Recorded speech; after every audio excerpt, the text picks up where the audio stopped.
Meldujemy się na granicy turecko-gruzińskiej. Co ciekawe, przepuścili mnie tylko samego w samochodzie, a Laura musi iść tym oto tunelem pasażerskim i spotkamy się gdzieś po drugiej stronie. Dobrze, już jesteśmy za granicą, Laura jest w samochodzie. Co ciekawe, zobaczyliśmy pierwsze auto z Polski i był to stary Peugeot 206 z blokadą na kole.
Batumi, podobnie zresztą jak choćby Warszawa czy Bukareszt, to miasta, które rozwijały się w duchu okupacji sowieckiej.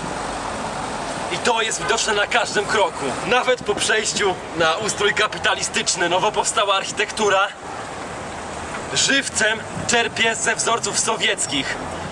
Budynki są ogromne i przytłaczające, choć z małymi wyjątkami. Niektóre z nich są nawet interesujące, jak choćby ta karuzela umieszczona bardzo wysoko w tym wieżowcu. Ale generalnie czujesz się tutaj przytłoczony, niczym pod ręką tego masywnego pomnika. Jest tutaj też stare miasto, które stara się bronić swoimi zabytkami. Natomiast nawet będąc tutaj, nie zapomnijcie o postsowieckim, przytłaczającym, potężnym duchu architektury, która panuje w tym mieście.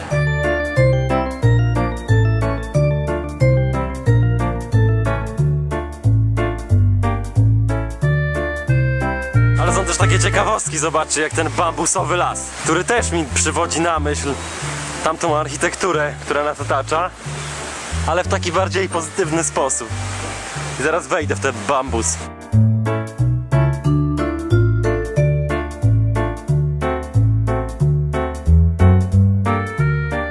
Patrzcie, jakie oni wielkie te budynki robią. I każdy kolejny chce być jeszcze większy, jeszcze wyższy.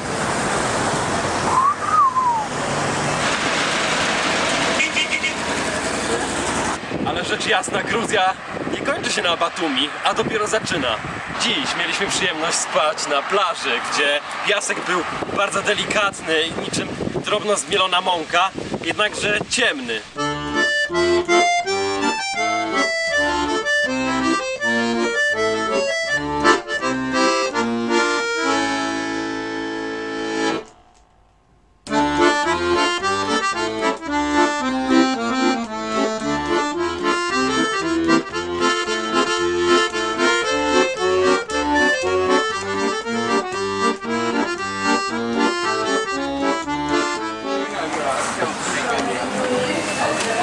Zobaczymy, co tu można zjeść.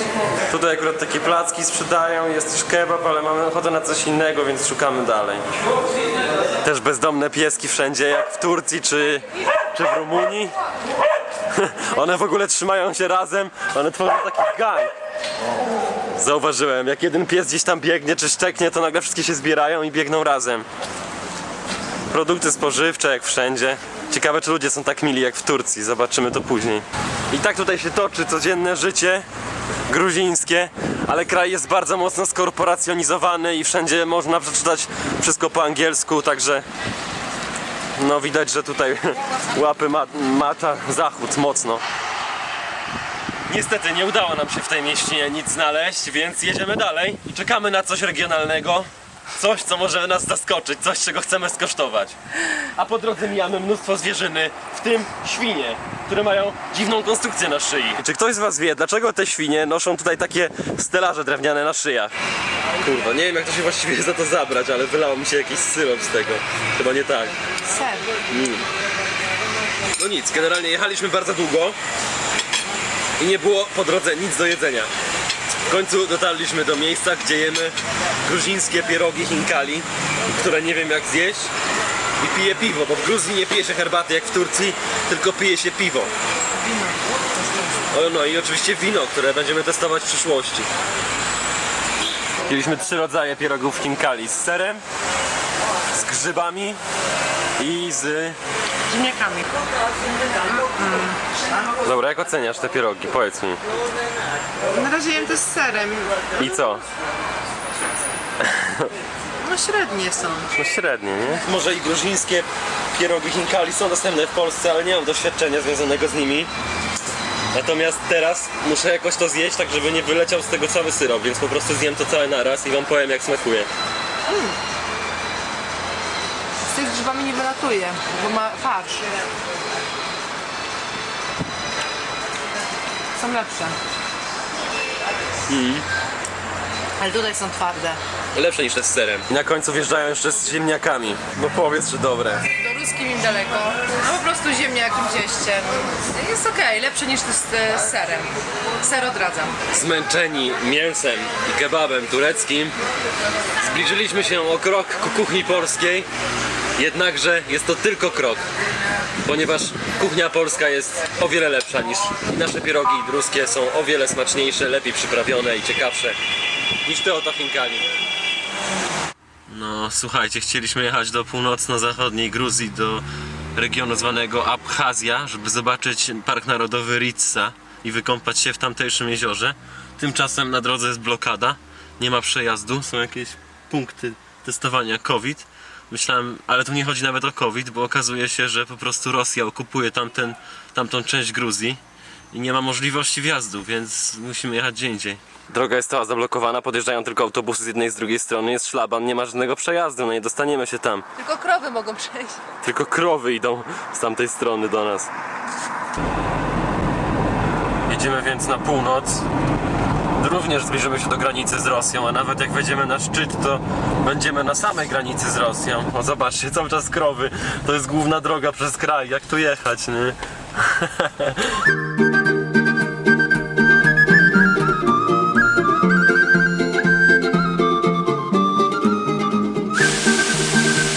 Droga ku miejscowości Nostia jest przepiękna, a teraz zatrzymałem się na chwilę, by zamówić sobie khaczapuri. Zaraz zobaczymy, co to jest. Czułem z kuchni dobiegający zapach drożdży, więc wiem, że pani zrobiła to sama. I zaraz zobaczymy, na czym polega ten placek z serem. No powiem wam, że z pierwszym kęsem byłem sceptycznie nastawiony, ale z każdym kolejnym coraz bardziej mi to smakuje. To jest taka jakby pizza, tylko że z dużą ilością sera w środku, pomiędzy warstwami ciasta, ale brakuje temu pikanterii. Ale ciasto jest dobre. Na pewno się tym najem. Zgadnijcie jaka jest cena, na końcu odcinka wam powiem.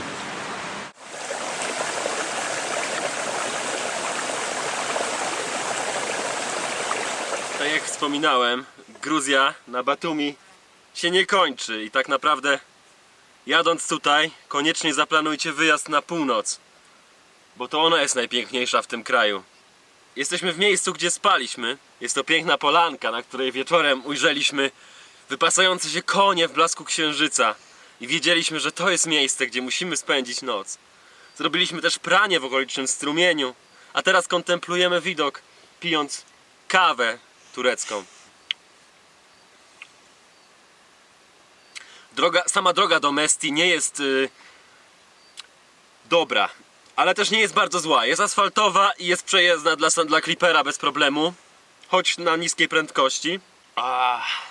Tymczasem, by nie przedłużać, wracam do mojej kawy, a was, moi mili widzowie, zapraszam na pokaz widoków, które oferuje ten wspaniały park narodowy na północy Gruzji.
Dziś widzieliśmy jeden z najbardziej przerażających, ekscytujących i potężnych wodospadów w naszym życiu. A jego siła była tak potężna, że z odległości kilkuset metrów, gdy próbowałem go nagrać, obiektyw od razu stawał się cały mokry, a moje buty przemocone do cna. Spowodował, że czuję się wręcz chory.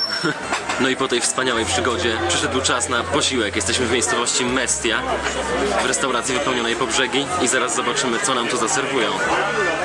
Na pierwszy ogień idzie gruziński chleb z fasolą, tradycyjne danie. Jest takie chapapuri z fasolą. Coś takiego, co jadłem wczoraj, tylko że nadziewane fasolą zamiast serem. No uważam, że to danie jest smaczne. Ciasto wypieczone w piecu, miękkie, dobre. Lepsza wersja niż ta z serem. Ale nie, to jest dosyć smaczna ta fasola rozmieciona. Nie jest taka mdła. Można zjeść. Też na dłuższą metę, żeby nie wiadomo ile. Na pół w sam raz. Kolejne danie, Ostry na gorący półmisku. kawałki wołowiny z cebulą w sosie pomidorowym. Ale smaczne, takie inne jest, wiesz? Ostry. Zapowiada się dobrze. Nie jest takie ostry. Jak dla mnie, bo ja lubię bardzo ostre potrawy, ale jest pikantne, jest smaczne. Następne danie to wieprzowina zapiekana z ziemniakami i cebulą w glinianym naczyniu, posypana kawałkami granata. Pieczony ziemniaczek. Smaczny. Nie jest to złe, nie? Ale lepsze ostry. Pieczone ziemniaki z pieczoną wieprzowiną. Ostry ma taki smak charakterystyczny. Po nudnej, przytłaczająco nudnej kulinarnie Turcji w świecie kebaba miło było zjeść coś bardziej złożonego. Z tym, że ceny też są na innym poziomie, ale wciąż jest taniej niż w Polsce, bo cała ta kompozycja dań kosztowała 60 zł. Czyli myślę, że w Polsce zapłacilibyśmy jednak odrobinę więcej. No, ale w Turcji by była połowa ceny zapewne. A teraz my już idziemy spać, żeby się zregenerować i jutro kolejne widoki.